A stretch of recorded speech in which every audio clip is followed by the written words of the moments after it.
எடப்பாடி பழனிசாமிக்கு எதிராக போர்க்கொடி தூக்கும் முக்கிய தலைவர்களை பாஜக மேலிடம் சந்தித்து பேச்சுவார்த்தை நடத்தி வரும் சம்பவம் அரசியல் களத்தில் பரபரப்பை ஏற்படுத்தியுள்ளது. மீண்டும் அதிமுகவின் முக்கிய தலைவர் ஒருவர் மத்திய அமைச்சர் நிர்மலா சீதாராமனை சந்தித்து பேசிய சம்பவம் கவனம் பெற்று வருகிறது. கடந்த மக்களவை தேர்தலுக்கு முன்பாகவே பாஜகவுடன் கூட்டணியை முறித்துக் கொண்டு வெளியேறியது அதிமுக. இதனையடுத்து பாஜகவுக்கும் அதிமுகவுக்கும் கூட்டணி இல்லை என தொடர்ந்து மறுத்து வந்தார் எடப்பாடி பழனிசாமி.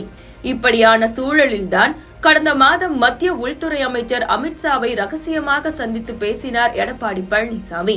இருவரின் சந்திப்பும் அரசியல் களத்தில் பேசுபொருளானது. மீண்டும் அதிமுக பாஜக கூட்டணி அமைய போகிறது என பலரும் விமர்சித்து வந்தனர். தமிழ்நாட்டில் உள்ள முக்கிய பிரச்சனைகள் குறித்துதான் பேசினேன் என முற்றுப்புள்ளி வைத்தார் எடப்பாடி பழனிசாமி. எடப்பாடி பழனிசாமியை தொடர்ந்து அதிமுக முன்னாள் அமைச்சர் செங்கோட்டையன் அமித்ஷாவை சந்தித்தார். இந்த சந்திப்பு அதிமுக நிர்வாகிகளிடையே சலசலப்பை ஏற்படுத்தியது. இதனைத் தொடர்ந்து நிதியமைச்சர் நிர்மலா சீதாராமனை அதிமுக மூத்த தலைவரும் ராஜ்யசபா எம்பியுமான தம்பிதுரை சந்தித்து பேசினார். அதே சமயம் உள்துறை அமைச்சர் அமித்ஷாவை சி.வி. சண்முகம் சந்தித்து பேசியதாக தகவல் வெளியாகி மேலும் பரபரப்பை ஏற்படுத்தியது. இந்த நிலையில்தான் தொடர்ந்து எடப்பாடி பழனிசாமியையும் அதிமுகவையும் விமர்சித்து வரும் கே.சி. பழனிசாமி மத்திய அமைச்சர் நிர்மலா சீதாராமனை சந்தித்து பேசியுள்ளார். எடப்பாடி பழனிசாமிக்கு எதிராக போர்க்கொடி தூக்கி வரும் முக்கிய தலைவர்களை குறிவைத்து பாஜக காய் நகர்த்தி வருவதாக கூறுகின்றனர் அரசியல் விமர்சகர்கள்.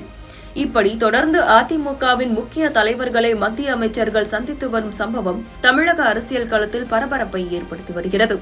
மாறி மாறி பாஜக மேலிடம் அதிமுகவின் முக்கிய நிர்வாகிகளை சந்தித்து வருவது அதிமுக நிர்வாகிகளிடையே குழப்பத்தை ஏற்படுத்தியுள்ளது.